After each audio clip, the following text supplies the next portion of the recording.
शौक अगर पैशन बन जाए तो फिर इंसान को अपनी मंजिल तक पहुंचने से कोई नहीं रोक सकता।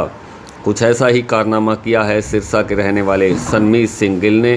IHFF द्वारा अमेरिका के लास वेगस में अक्टूबर माह में होने वाली मिस्टर ओलंपिया प्रतियोगिता के लिए सिरसा के रहने वाले सनमीत सिंह गिल ने क्वालिफाई कर इतिहास रच दिया है। गौरतलब है कि सनमीत सिंह गिल वर्ल्ड के पहले पगड़ीधारी सिख हैं जो अमेरिका जाकर इस कंपटीशन में हिस्सा लेंगे। Sanmeet Gill classic physique category में अपने जौहर दिखाएंगे, जहां 40 से 50 प्रतिभागी उनसे मुकाबला करेंगे। आइए सुनते हैं सनमीत सिंह गिल अपनी इस सारी जर्नी के बारे में क्या क्या बता रहे हैं। उन्हीं की जुबानी सुनते हैं सनमीत सिंह गिल से, जो कि सिरसा के रहने वाले हैं, जिन्होंने इतिहास रच दिया है और पहले सिख बने हैं जो इस क्लासिक फिजिक कैटेगरी में मिस्टर ओलंपिया के लिए जिन्होंने क्वालिफाई किया है।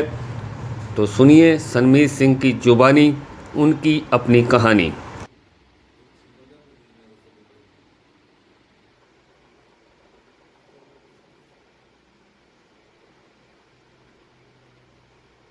पे के सफ़र की शुरुआत तो जब से मैंने बॉडी बिल्डिंग स्टार्ट करी तब से ही हो गई थी। आपको फ्यूचर का तो नहीं पता होता, बट मुझे पता था कि हम जिन बॉडी बिल्डर्स को देखते थे मिस्टर ओलंपिया बने हैं, जो वो इस फेडरेशन में कम्पीट करते हैं। ओलंपिया एक टॉप लेवल का बॉडी बिल्डिंग कॉम्पिटिशन है, तो शायद हम कभी यहाँ पे जाएंगे। और जैसे जैसे इसमें पैशन डेवलप होता गया, प्रोफेशन बन गया, पता लगा अपनी पोटेंशियल का, तो तब से सोचना शुरू करा कि हाँ इस लेवल पे जाएंगे। तो मैं जब टीनेजर था तब से मैंने जिम स्टार्ट की थी, फिर धीरे धीरे इसको पैशन से प्रोफेशन में कन्वर्ट किया। पता लगा कि बॉडी बिल्डिंग कंपटीशन होते हैं, इसके लिए ऐसे प्रेप होती है, ये स्टेजेस होते हैं, यहाँ कम्पीट करना होता है। मेरी स्टार्ट वहाँ से हुआ था। कितना संघर्ष करना पड़ा इस यहाँ तक पहुँचने में? काफ़ी साल हो गए हैं जी, लगे हुए हैं, पैशन को फॉलो कर रहे हैं। तो जब आप अपने शौक़ को, पैशन को फॉलो करते हो तो अब संघर्ष लगता नहीं है। बट मेरी कह लो कि मुझे लोग भी बहुत अच्छे मिले हैं, मेरे सपोर्टिव मिले हैं कि मुझे फील नहीं होने दिया इस तरफ से। बट सबकी लाइफ ऐसी नहीं होती है। हमारे हरियाणा में, इंडिया में बहुत एथलीट्स हैं जिनमें बहुत अच्छा पोटेंशियल है, बट वो ग्रो नहीं कर पाते हैं बिकॉज उनको सराउंडिंग्स में ऐसी सपोर्ट नहीं है।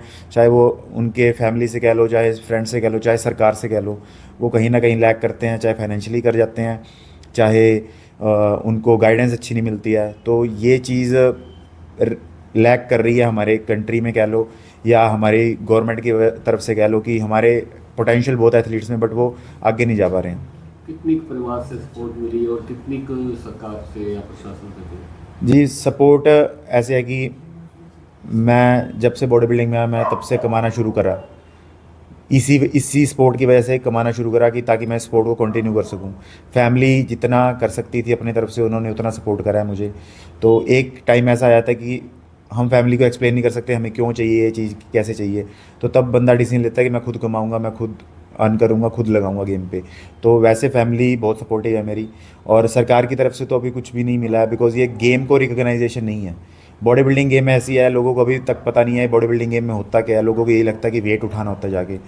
तो ये लैक ऑफ गाइडेंस है, या कह लो कि जैसे आज मुझे आप कवर कर रहे हो, मुझे रिकग्नाइजेशन मिली है। ऐसे बॉडी बिल्डर बहुत हैं, बट उनको रिकग्नाइजेशन नहीं मिलती। जितनी ज़्यादा रिकग्नाइजेशन मिलेगी, लोगों को समझ आएगा कि बॉडी बिल्डिंग होती क्या है। लोगों को समझ आएगा बॉडी बिल्डिंग में कितनी मेहनत लगती है, कितना टाइम लगता है, कितनी पेशेंस लगती है, कितने सेक्रीफाइस होते हैं।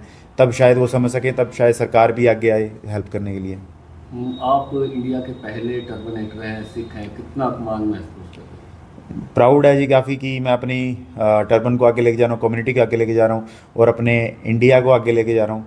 कि अभी तक तो सिर्फ 2 ही लोग हैं ओलंपिया में जो जा रहे हैं, इंडिया से हैं, जो मेरी कैटेगरी में, और पहला सिख हूँ मैं। हिस्ट्री क्रिएट की है। तो मैं होप करता हूँ कि मुझे देख के शायद और सरदार लोग, सिख बंदे आएंगे इस गेम में, और वो अपनी कम्युनिटी को आगे रिप्रेजेंट करेंगे।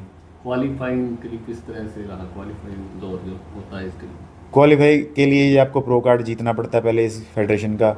मैंने वो 2023 में जीता था। फिर उसके बाद आप सभी प्रो कार्ड होल्डर हैं जो उनके साथ compete करते हो, फिर उसमें से आपको जीतना पड़ता है। क्वालिफाई करने के लिए आपको प्रो शो विन करना पड़ता है।